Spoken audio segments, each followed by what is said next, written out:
That is how the night of the Voss Empire Gala began. Not with applause, not with champagne, but with a betrayal so calculated, so cold, and so public that the entire room held its breath, waiting to see if Serena Caldwell would cry, collapse, or simply disappear into the shadows the way Damien had always expected her to. She did none of those things.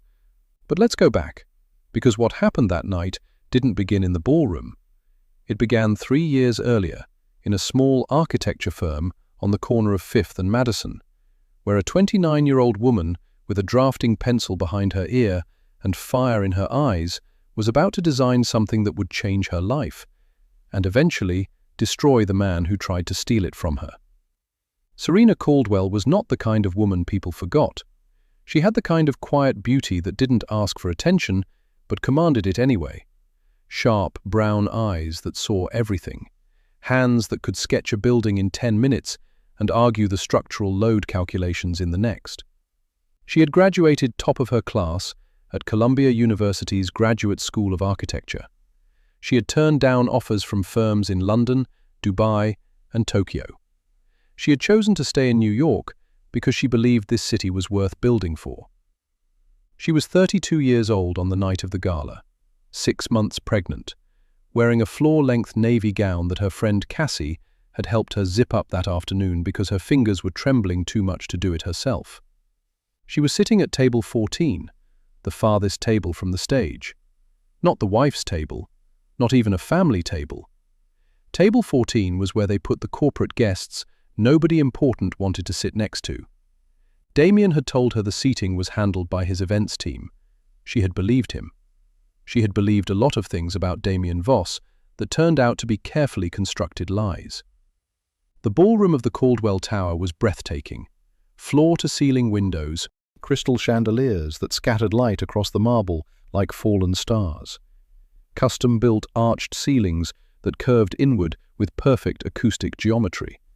Every detail of this building had come from Serena's hand. She had designed it when she was 29, the year before she married Damien, back when she was still the most talked-about young architect in New York. The building still carried her original name. She had simply never told Damien why. The gala was supposed to celebrate the official launch of Voss Empire, Damien's rebranded investment and development corporation. There were speeches, there were investors, there were cameras from 3 major financial publications, and there was Lena Cho, standing in a white gown at the side of the stage, with her hands clasped and her eyes fixed on Damien like he was the only source of light in the room. Serena had noticed Lena the moment she walked in. She noticed the way Damien's assistant, the woman who had been her close friend for 3 years, the woman who had brought Serena soup when she had morning sickness, who had cried at her baby shower, stood a little too close to her husband. She noticed the way Damien didn't look at his wife when he entered, not once. She had told herself to stay calm. She had told herself she was imagining things. She was not imagining things. When Damien took the microphone at 9:15, the room quieted. He spoke well. He always spoke well. He thanked the investors. He thanked the board. He thanked his team. And then, with the kind of deliberate cruelty that only a man without conscience is capable of, he reached out his hand toward the wings of the stage, brought Lena Cho into the spotlight, and said the words that cracked the room open. None of this would exist without the woman who has stood beside me through every challenge, every setback, every late night. My partner in every sense of the word. Then he turned to Lena Cho, and he kissed her on the mouth, in front of 400 witnesses, in a building his wife had designed with her own 2 hands. The room went absolutely silent. And in that silence, Serena Caldwell set down her glass of water, placed one hand gently on her rounded belly, and slowly, very slowly, stood up. Serena Caldwell did not grow up with money. She grew up in a 2-bedroom apartment in Queens, with a mother who worked double shifts at a hospital laundry and a father who had left before she was old enough to remember his face. There were no trust funds, no family connections, no safety net of any kind. What Serena had was a library card, a second-hand drafting kit her mother saved 3 months to buy her, and a mind that simply refused to stop working. By the time she was 16, she had taught herself the basics of architectural drawing from library books. By 18, she had won a statewide design competition and used the prize money to pay for her first semester at community college. By 22, she had transferred to Columbia on a full academic scholarship and was already being called, by two of her professors, one of the most naturally gifted students they had seen in decades. She was not gifted because things came easily to her. She was gifted because she outworked everyone in every room she entered. And she did it quietly, without complaint, without asking for recognition, and without ever letting anyone see how exhausted she was. That quality, that silent, relentless endurance, was one of the things that had attracted Damien Voss to her in the first place. He had seen her present her thesis at an architecture gala when she was 28. He had watched her handle a hostile question from a senior partner at a rival firm with the kind of measured precision that left the room impressed and the partner embarrassed. He had introduced himself afterward. He was handsome. He was charming. He told her she was extraordinary. She should have trusted her instincts. Her instincts had whispered, quietly but clearly, that something about Damien Voss was performance rather than substance. But she was 28. She was tired of being alone, and no one had ever called her extraordinary before. They married 14 months later in a small ceremony in Central Park. Serena wore her mother's earrings. Damien wore a smile that, in hindsight, never quite reached his eyes. The first year was good, or it seemed good. Damien was attentive, interesting, and full of plans. He was in the process of launching a new investment corporation and needed capital, connections, and credibility. What he also needed, though he never said it directly, was a flagship property. Something that would announce his name to New York's elite. Something architectural, something extraordinary. Serena designed the Caldwell Tower for him as a wedding gift. It was the most ambitious project she had ever attempted. 42 floors, a curtain wall of structural glass, integrated green technology 2 decades ahead of the standard. She spent 8 months on the plans, working nights and weekends, sacrificing 2 other contract offers to focus entirely on making it perfect. What Damien had not known, what he had never thought to ask about, because he had never truly seen her as a business equal, was that Serena had filed the original architectural license and development rights under her own name, her maiden name, Caldwell. The tower had always been legally hers. She had simply never corrected his assumption that it was his. She was not scheming. She was not calculating revenge. She had simply been raised by a woman who worked double shifts and understood one truth deeply: always keep something that belongs only to you. After the Caldwell Tower was completed, Serena had slowly, quietly stepped away from her architecture career at Damien's encouragement. He told her their life was busy enough. He told her the corporate world was stressful and she didn't need it. He hired Lena Cho as his personal assistant and introduced her to Serena as someone who would take care of the administrative chaos so Serena could relax. Within 18 months, Serena had been slowly separated from her professional network, her financial independence, and most of her close friends. So gradually, she had barely noticed it happening. By the time she was pregnant, she had 1 credit card with a $500 limit on it that Damien had set. She had no active contracts. She had no income. She had a husband who had been sleeping with her closest friend for God knows how long, a body that was 6 months into the hardest physical experience of her life, and not a single person in the gala ballroom tonight who expected her to be anything other than a footnote. What nobody in that room knew, except one quiet man sitting at the back near the emergency exit, watching everything with still, careful eyes, was that Serena had made a phone call 3 weeks ago, and whatever was said in that phone call had changed everything. The Caldwell Tower was 42 floors of structural glass and engineered steel, rising above Midtown Manhattan like a blade of light. It had won 4 International Architecture Awards in its first year. It had been featured in Architectural Digest, Forbes, and the cover of a design journal that called it the most significant new building in New York in a generation.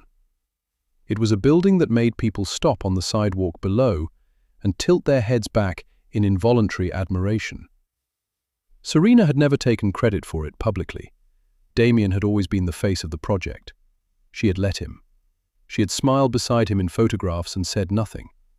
At the time, she had told herself it was because she was humble. Later, she would understand it was because she had been trained, slowly and carefully, to make herself invisible. The grand ballroom occupied the entire 38th floor. It was Serena's favorite part of the building. She had designed the ceiling herself, a series of interconnected arches made from locally sourced white oak, curving inward and meeting at a central point above the dance floor, like the inside of a cathedral. The acoustics were perfect. Sound moved through the space with unusual warmth. Even ordinary voices felt more resonant here, more weighty, more real. Damien had rented the ballroom for the gala with money from his latest investor round. He had not asked Serena's permission. The ballroom was still legally hers. She had not pointed that out, not yet. The night of the gala, the 38th floor had been transformed. 12-foot floral arrangements of white orchids and black calla lilies lined the perimeter. Round tables covered in obsidian black linens held crystal glassware that caught the light from the chandeliers above.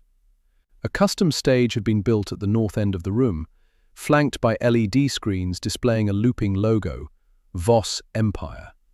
The company name glowed in silver and gold, rotating slowly, impressively, like something permanent. 400 guests filled the space. Investment bankers, hedge fund managers, real estate developers, city officials, representatives from 2 foreign sovereign wealth funds, 3 journalists from major financial publications, including one from the Wall Street Journal, who had been promised an exclusive sit-down with Damien after the speech. Everyone who mattered in New York's financial world was in this room tonight. And Serena Caldwell sat at table 14, alone. She had arrived with Cassie Merritt, her one remaining close friend, an ER nurse who had driven 40 minutes from Brooklyn, specifically because she had heard something dangerous in Serena's voice on the phone that morning and had refused to let her go alone.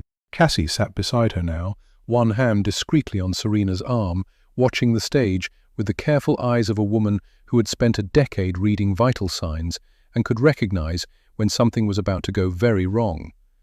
The other guests at table 14 were 2 junior analysts from Damien's firm and a pair of real estate attorneys who spent most of the dinner talking to each other and ignoring everyone else.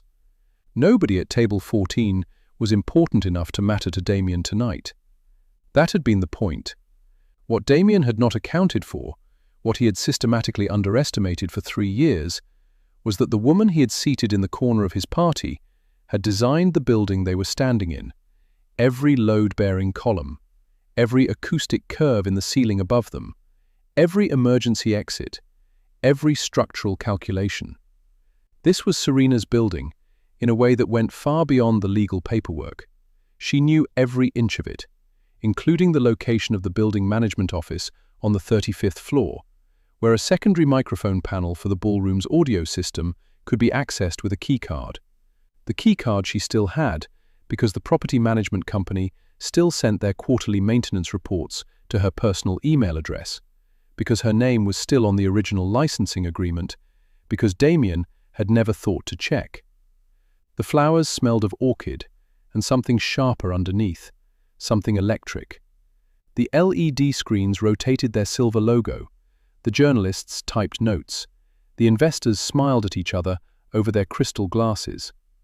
Damien stood at the microphone and said the words he had chosen to destroy her with. And the room went still.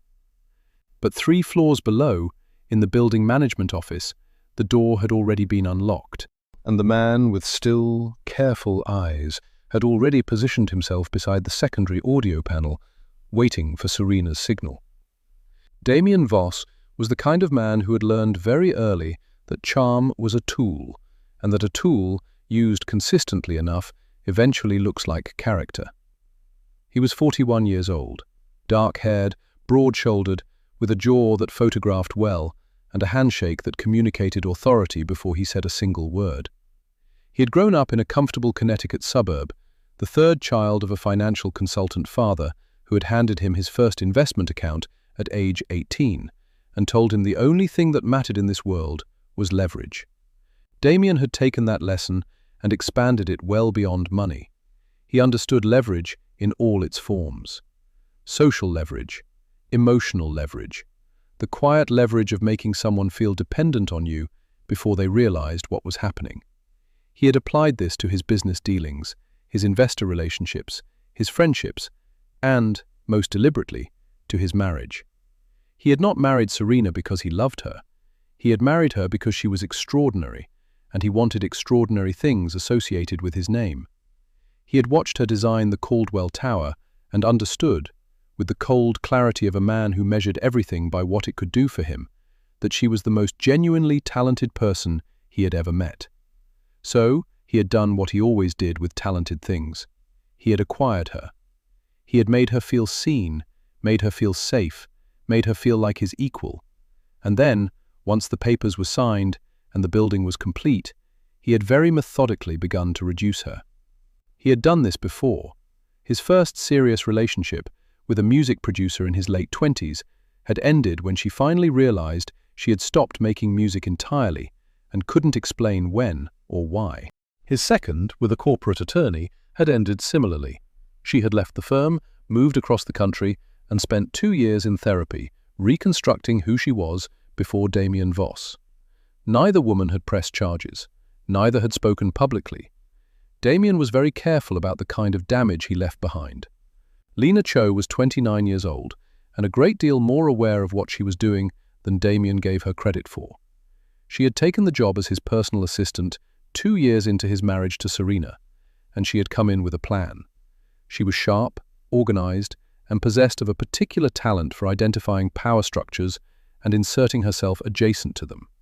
She had grown up watching her mother work 3 jobs to support their family after her father gambled away everything they had, and she had decided at age 14 that she would never be powerless, not for one day of her life. The problem was that Lena had confused proximity to power with power itself. She had spent 2 years cultivating Damien's dependence on her, making herself indispensable, carefully and deliberately edging Serena out of professional conversations, social obligations, and eventually, the daily rhythms of Damien's life. She had befriended Serena with genuine effort. The soup during morning sickness was real. The baby shower tears were real, because Lena understood that the most effective way to neutralize a threat was to make the threat trust you completely. She had not expected to feel guilty about any of it. She did feel guilty. She simply chose not to stop. What Lena did not know, could not have known, was that Serena had suspected her for much longer than she let on. Serena was an architect. She read spaces. She read structures. She read the load-bearing points of any situation she was placed in. And she had spent the last 4 months, quietly, methodically, reading the load-bearing points of her own marriage.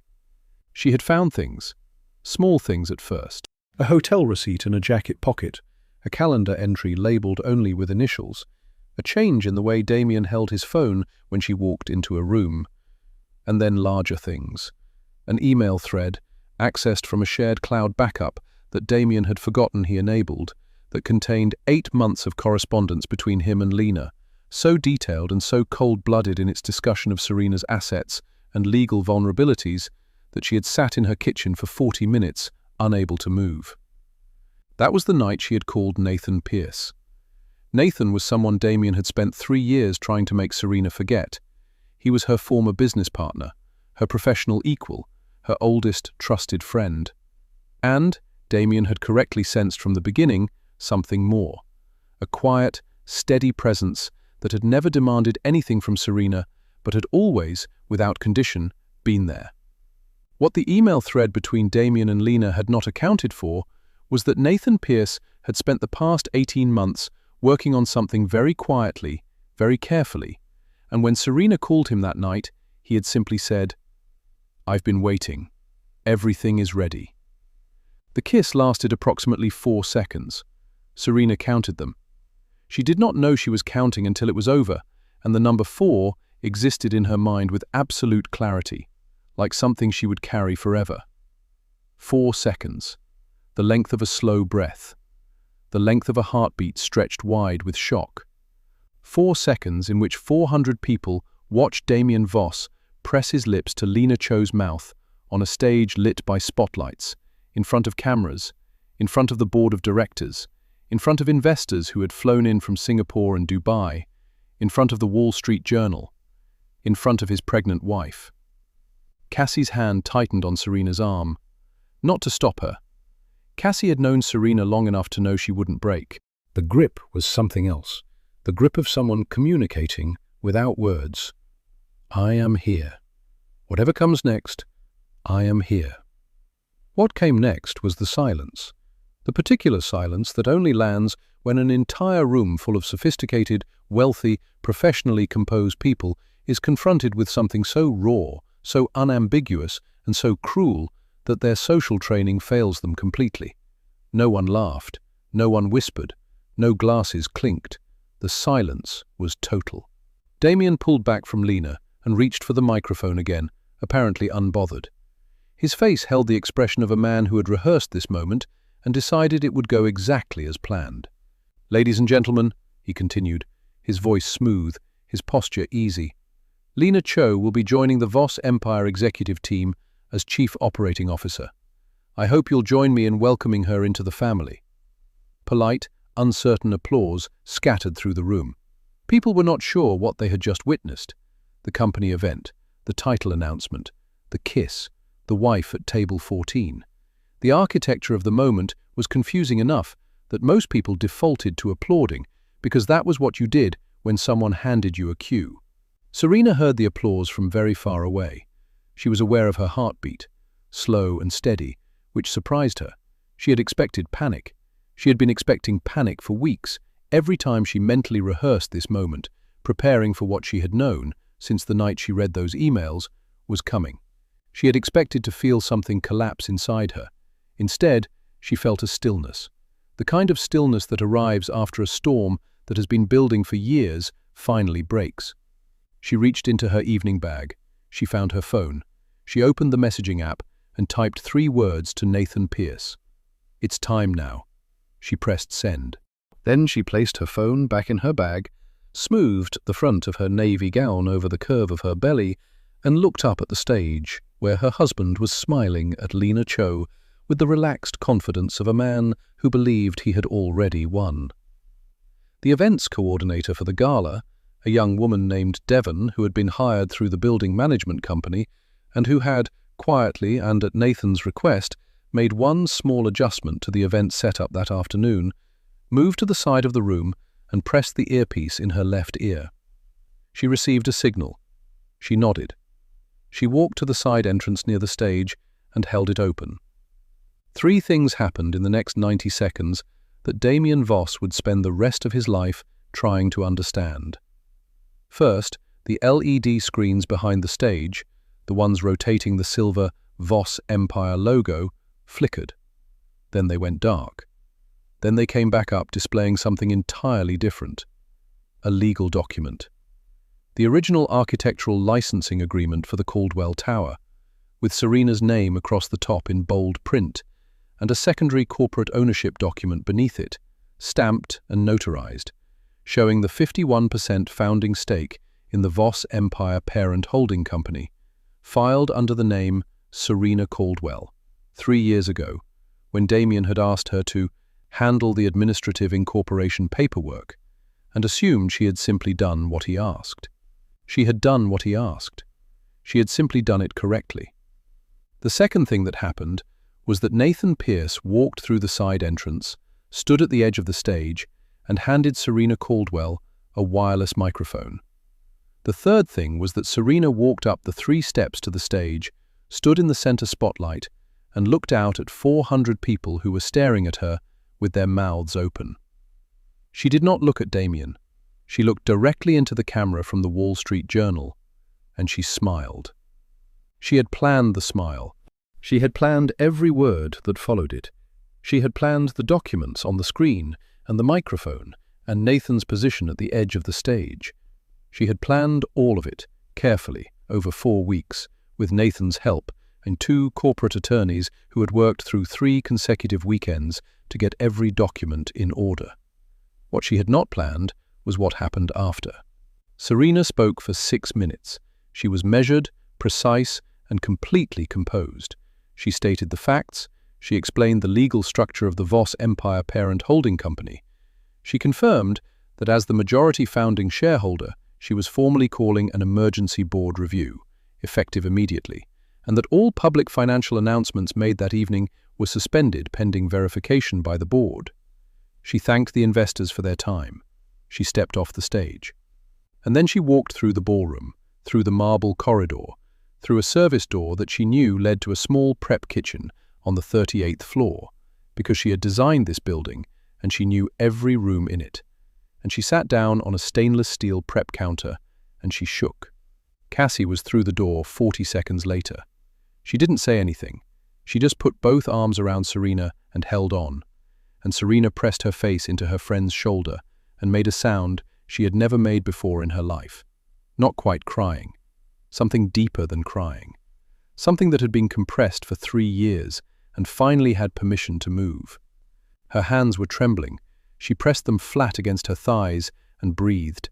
She could feel her baby moving, a slow, rolling shift, the kind of movement that had become familiar enough to comfort her, and she pressed one hand against her side and focused on that. Just that. Just the fact of this small life that was hers, entirely hers, regardless of what happened on the other side of that door. "You did it," Cassie said quietly, her voice thick.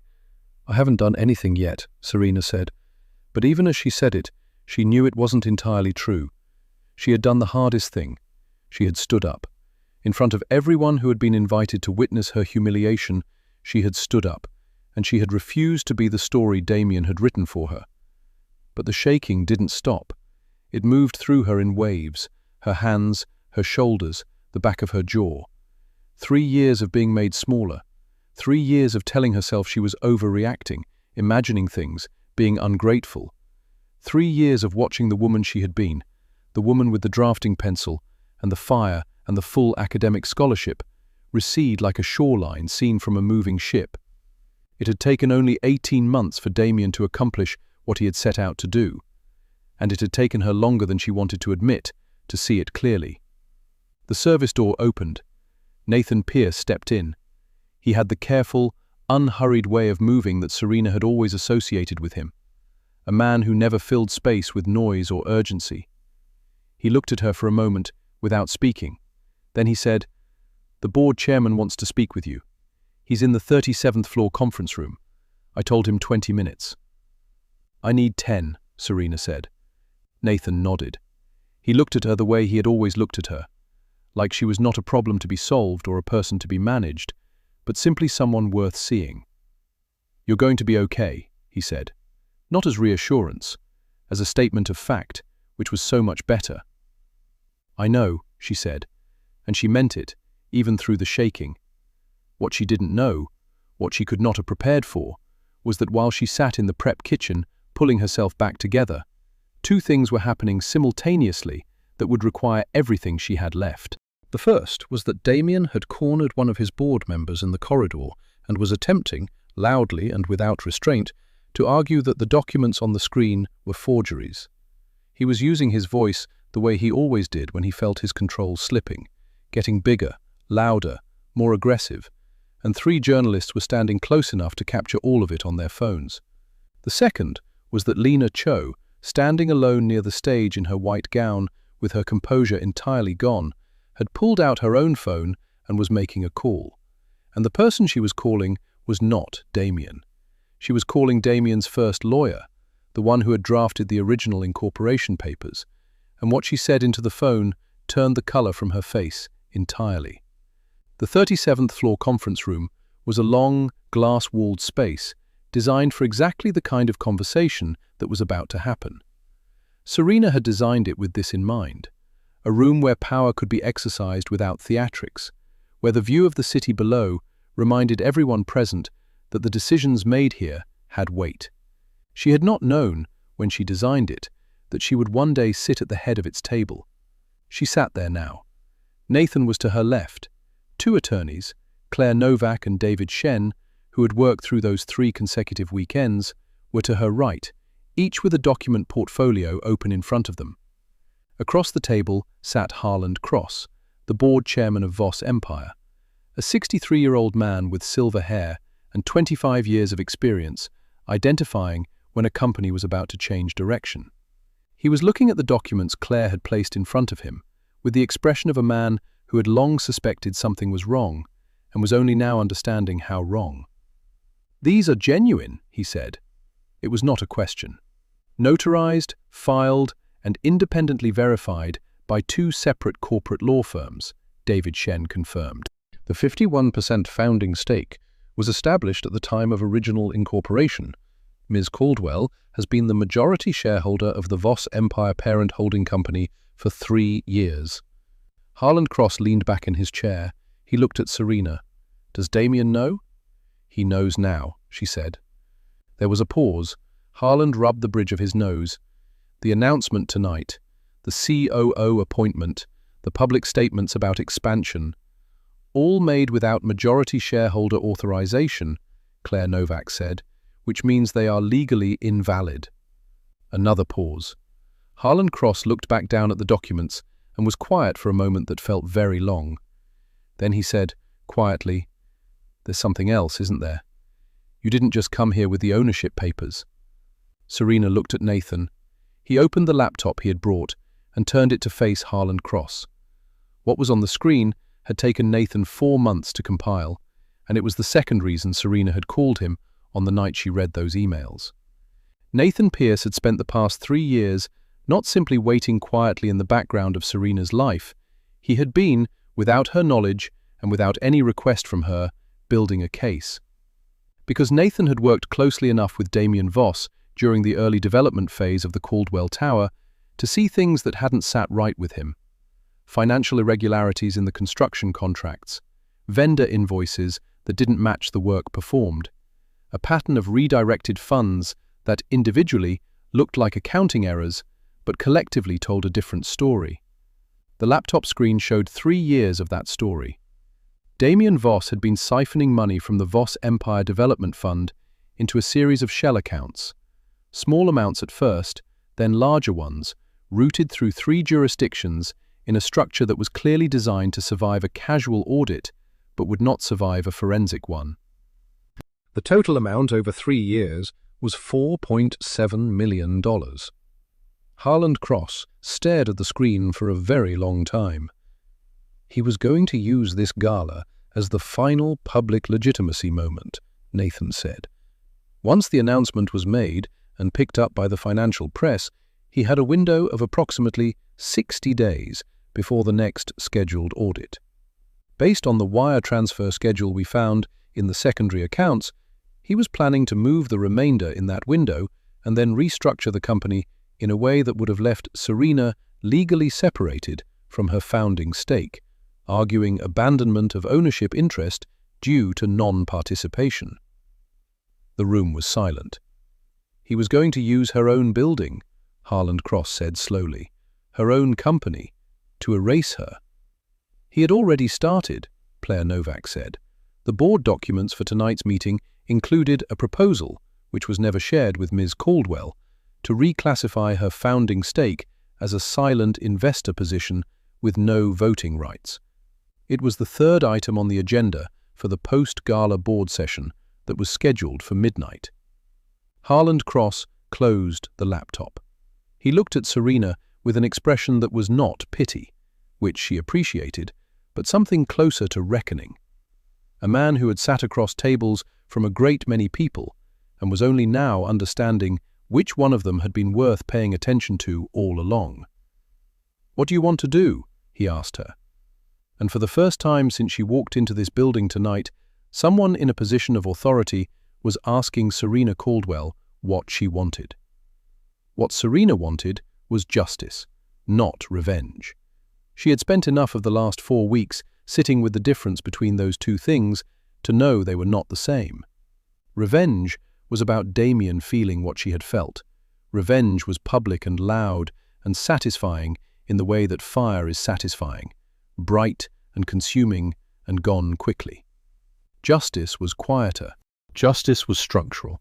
Justice was about making sure that what Damien had built on top of her, her work, her name, her silence, her sacrifice, was returned to the person it had always belonged to. She told Harlan Cross exactly what she wanted. She was specific, and she was clear, and she did not hedge. When she finished, he asked 3 clarifying questions. Then he picked up his phone, called 2 other board members, and spoke to them in the measured tone of a man transmitting information that did not leave room for debate.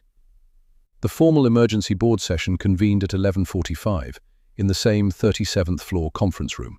7 board members, 2 corporate attorneys, 1 forensic accounting firm representative who had been on standby, at Nathan's arrangement, since 9 that morning, and Serena Caldwell, who took the chair at the head of the table, the same chair that was reserved in every board meeting Damien had ever run for the majority shareholder, and sat in it without ceremony. Damien arrived 6 minutes late, escorted by 2 building security personnel who had been quietly briefed by the building management team, the same team that reported, in their quarterly maintenance emails, to Serena's personal address. He came in talking, which was characteristic, filling the space immediately with noise and objection. He was still in his tuxedo, but the jacket was crooked, and his tie was loosened, and his face had the high color of a man whose controlled world was coming apart in real time. He stopped when he saw Serena at the head of the table. The stop was complete, not a hesitation, a full stop. As if his body, faster than his brain, understood what the seating arrangement meant before his mind could explain it. "You're in my seat," he said. His voice was lower than usual. "I'm in the majority shareholder seat," Serena said, "which is my seat. Please sit down, Damien." The room was very quiet. He sat. The next 2 hours were not dramatic in the way the gala had been. There were no spotlights, no cameras, no applause. What happened in that room was the clean, merciless work of a legal process operating at full capacity. The forensic accountant walked the board through the $4.7 million discrepancy. The corporate attorneys presented the documents establishing Serena's founding stake and the unauthorized nature of the midnight restructuring proposal. Claire Novak outlined the specific board regulations Damien had violated over the previous 14 months. Damien's attorney, who had been reached by phone and joined the meeting via video conference at midnight, spent 40 minutes attempting to argue that the ownership documents were procedurally ambiguous and that the financial irregularities required further investigation before any conclusions could be drawn. He was a skilled attorney. He made the best possible case. It wasn't enough. The documents were not ambiguous. The wire transfers were not ambiguous. The board voted at 1:47 in the morning, and the vote was not close. Damien Voss was removed from the Voss Empire Executive Board, effective immediately, pending a formal fraud investigation by an independent review committee. All company assets were frozen. The financial records were remanded to the custody of the forensic accounting firm. He was walked out of his own building, the building Serena had designed, by the same security team that had let him in 3 hours earlier. What he did not know, as he stepped into the elevator, was what was happening 3 floors above him in the 34th floor executive suite.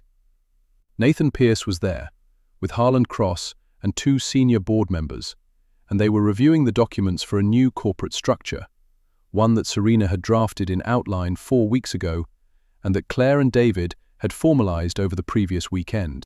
A restructured Voss empire with a new name, new leadership, and a new majority stake configuration. The name on the founding documents was not Voss, it was Caldwell, and in the morning, when the Wall Street Journal reporter filed her story, based on the statement that Devon, the events coordinator, had quietly delivered to her at midnight, along with a full copy of the legal record, the name Caldwell would be in the headline. But the most significant change that night was not legal, not financial, and not in any document. It was the moment Serena stood up from the board table, walked to the window, looked out at the city her building held up against the sky, and realized, for the first time in 3 years, that she recognized herself. The Wall Street Journal story ran at 6:45 the next morning under the headline, "Voss Empire Gala Ends in Ownership Reversal as Wife Reveals Majority Stake and Fraud Evidence." By 7:15, it had been picked up by Bloomberg. By 8, it was on the front page of 3 financial news websites and 2 national newspapers. By 9, it was everywhere. Serena did not read it immediately. She was asleep. She had gone to Cassie's Brooklyn apartment at 3 in the morning. Cassie had driven her, both of them quiet and wrung out, and relieved in the way that only follows something very hard. And she had slept for the first time in weeks, with the specific deep heaviness of someone whose body has finally released a weight it had been carrying without permission. She slept for 7 hours straight. She woke up to 89 missed calls, 412 text messages, and a voicemail from her mother in Queens, who had seen the story on the morning news and left a message that lasted 4 minutes and was mostly crying. She called her mother first. Then she got dressed and went to work. The Caldwell Tower press briefing was held at 11 that morning in the lobby, the sweeping, light-filled lobby that Serena had designed with the intention of making everyone who walked into it feel that the space was welcoming them rather than impressing them. She stood at the podium in a charcoal grey blazer over a black dress, her hair pulled back, no jewelry. She looked, several journalists noted in their stories, like someone who had decided exactly what she was and no longer required an audience's permission to be it. She made a prepared statement, which was brief and factual. She confirmed the ownership structure. She confirmed the fraud investigation. She announced the formal renaming of the parent holding company to Caldwell Development Group, effective immediately upon completion of the legal transition. She thanked the board for their prompt and professional response. She did not mention Damien by name. She did not mention Lena. She did not say anything that was not necessary and true. Then she took questions. The questions came fast, and they were not gentle. A reporter from Bloomberg asked her why she had waited to reveal the ownership documents rather than acting sooner. Serena answered that she had acted when she had sufficient evidence to act responsibly, and not before. A reporter from the New York Post asked her how she felt about her husband's actions. Serena said she felt clarity and moved to the next question. A reporter from a financial news outlet asked whether the fraud investigation would result in criminal charges. She referred that question, cleanly and without drama, to the forensic accounting firm. One reporter, a young woman in the back who identified herself as being from an independent architecture publication, asked a different kind of question. She said, "Miss Caldwell, you designed this building at 29 years old. Why didn't you ever take public credit for it?" The room got quiet in a different way than it had been quiet, a softer kind of quiet. Serena paused. "I made a mistake in judgment," she said. "I thought that letting someone else take credit for my work was a form of love. It wasn't. It was a form of disappearing. I won't make that mistake again." Damien Voss, meanwhile, was not having a morning that benefited from any form of positive press. His personal attorney had issued a statement at 7 a.m., attempting to dispute the ownership documents and characterize the gala events as a misunderstanding arising from complex corporate structuring. By 9 a.m., two of Voss Empire's largest investors had publicly withdrawn their support pending the investigation. By noon, the third had followed. The fraud investigation referral had been accepted by the appropriate authorities, which meant Damien's financial accounts were now subject to a legal hold that his attorney described, in a very strained voice, as temporarily limiting. Lena Cho had not issued any statement. She had not been seen since 11 p.m. the previous night. The call she had made from the ballroom to the original incorporation attorney had, the attorney later confirmed in response to a legal inquiry, been an attempt to understand whether there were any protective measures available to her as a named co-signatory on one of the redirected accounts. There were not. By the end of that week, Damien Voss had been formally named in a financial fraud complaint. His assets were frozen. His reputation, which had been the most valuable thing he possessed, was gone with the speed and completeness that only a financial press cycle can achieve. And on Friday afternoon, in the 38th floor ballroom, her ballroom, Serena Caldwell held the first meeting of the Caldwell Development Group Board of Directors. She sat at the head of the table. Nobody questioned whose seat it was. 4 months later, on a Thursday afternoon in March, a baby girl was born at Lenox Hill Hospital at 3:17 in the afternoon. She weighed 7 pounds and 4 ounces. She had her mother's dark eyes and a full head of black hair, and the kind of loud, indignant cry that suggested she had strong opinions about the world and intended to share them. Serena had chosen the name before she knew the gender. Ilara, a word that meant bright, protected, held in light. A name that would belong entirely to the person who carried it, with no weight of anyone else's expectations attached. Cassie was in the delivery room. Nathan was in the waiting area, where he had been for 6 hours, drinking terrible hospital coffee and answering work emails with a focus that fooled nobody on the nursing staff. When Cassie came out and told him he could come in, Nathan walked down the hallway with the careful, unhurried pace that was characteristic of him, paused in the doorway of the room, and looked at Serena, sitting up against the pillows with Ilara in her arms. Serena looked up. She was tired, in the profound, specific way of new mothers, hollowed out and lit up at the same time. She smiled. Nathan sat down beside the bed and looked at the baby for a long time without speaking. Then he said, very quietly, "She looks like you." Serena said, "Good." There were things between them that had not been said yet, things that had been present for years. Through the Columbia Architecture program, where they had been classmates and partners, through the professional years when they had worked together, and then been separated by Damien's careful design, through 4 months of rebuilding, during which Nathan had been present every day, without once making that presence a demand on anything. Things that did not need to be resolved in a hospital room on a Thursday afternoon with a 4-hour-old baby involved. They would be resolved. There was time. What happened in the months that followed was not a single dramatic moment. It was a series of quieter ones. Serena returning to work 6 weeks after Ilara's birth, not because she had to, but because she wanted to, because design was not what she did for Damien, it was what she was. The Caldwell Development Group filing its first independent project proposal, a mixed-use residential and community arts complex in the Bronx, designed by Serena, intended to be the kind of building that made people feel welcome rather than impressed.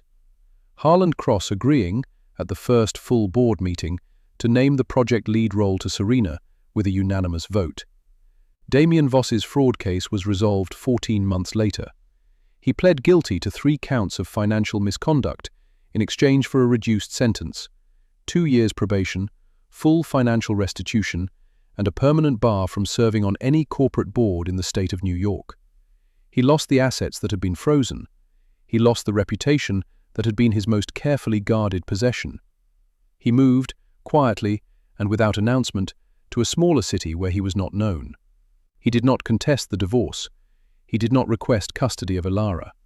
Serena's attorneys handled the separation agreement in 2 meetings, without drama, and it was done.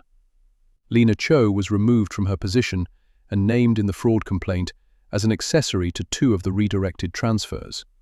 She cooperated with the investigation in exchange for a reduced penalty, a financial fine, and 2 years of supervised probation. She returned to her home state of California. Serena, when asked by Cassie how she felt about Lena, was quiet for a moment and then said, "I feel sorry for who she thought she had to be." She did not say it with bitterness. She meant it. Nathan Pierce asked Serena to dinner on a Saturday in October, 11 months after Ilara was born. He asked her in person, at her apartment door, with the same directness and absence of performance that characterized everything about him.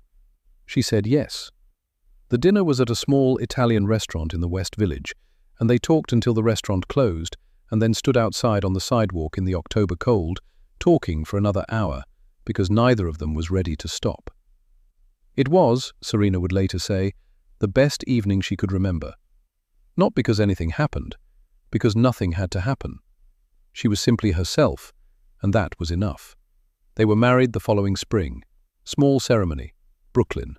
Ilara in a white dress with flowers in her hair, walking between her mother and the man who had never once asked Serena to be anything other than what she was. Here is what Serena Caldwell's story is about, underneath everything else. It is about what happens when you build something real and someone tries to put their name on it. It is about the patience it takes to wait for truth to be true out loud. It is about what a woman can carry when she is given no choice, and what she becomes when she finally chooses to put it down. You are not what was taken from you. You are what you build next. If this story moved you, please share it with someone who needs to hear it. Leave a comment below, like this video, and subscribe because there are more stories coming about women who were underestimated and what they did about it. This story is a work of fiction created for entertainment and inspiration. All characters, events, and companies are entirely fictional. Any resemblance to real people or situations is coincidental. Thank you for watching. So that's it, my wonderful friends. The story of Serena Caldwell has finally come to an end. And if you're still here with me right now, truly still here, all the way to this moment, then I want you to know something. That's not an accident. Something in this story touched you. Maybe it was the silence Serena carried for 3 years. Maybe it was the way she stood up, not with anger, not with tears, but with quiet, unshakable truth. Or maybe, just maybe, some part of her story felt a little too familiar. And that's exactly why we need to sit with this together for just one more moment. You know, the Stoics, those ancient philosophers who understood human suffering better than almost anyone, they believed that what happens to us is never the whole story. Marcus Aurelius wrote, "You have power over your mind, not outside events. Realize this, and you will find strength." Serena didn't find her strength the day she walked onto that stage. She found it the night she decided, alone in a quiet kitchen, that she would stop shrinking to make someone else feel bigger. And Epictetus, a man who was born into slavery and lost everything the world said mattered, said this: "He is a wise man who does not grieve for the things which he has not, but rejoices for those which he has." Serena could have spent years grieving what Damien stole from her. Instead, she counted what was still hers: her talent, her truth, her child, her name, and she built everything back from there. Here's what I want you to take away from tonight, from Serena's journey, and carry with you into your own life. The people who try to erase you are counting on your silence. They are counting on you believing that what they say about you is true. They are counting on you being too tired, too afraid, or too alone to fight back. Don't give them that. Your worth was never attached to who chose to see it. Your worth existed before they arrived, and it will exist long after they are gone. If you are in a season right now where someone is making you feel small, in your marriage, in your workplace, in your family, I want you to hear Serena's story, not as entertainment, but as a reminder. You still have your name. You still have your mind. And somewhere, quietly, you still have everything you need to begin again. If this story moved something in you tonight, if it gave you even one moment of feeling less alone, please hit the like button right now. Share this with someone in your life who might need to hear it tonight. Someone who might be carrying something heavy and doesn't know they're allowed to put it down. And if you haven't subscribed yet, please do, because we are going to keep telling these stories every single week for every person out there who needs to be reminded that they are not finished yet. Thank you for being here, truly. You didn't have to stay until the end, but you did. And that tells me everything I need to know about the kind of person you are. Take care of yourself. You deserve it. And as always, we'll see you in the next story. Just before we close, a quick and important note for everyone still with us. The story you just experienced, Serena, Damien, Nathan, Ilara, and every moment in between, is entirely a work of fiction, created purely for emotional storytelling and personal reflection. The characters do not represent real people. The events did not happen. The companies, legal proceedings, and situations portrayed are completely imaginary and were crafted solely to explore themes of resilience, self-worth, betrayal, and healing in a dramatic and meaningful way. Any resemblance to actual individuals, living or deceased, or to real events, organizations, or locations is entirely coincidental and unintentional.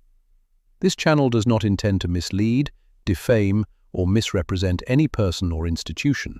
Our only purpose is to create a safe, thoughtful space where stories can move people, comfort people, and remind them of their own strength.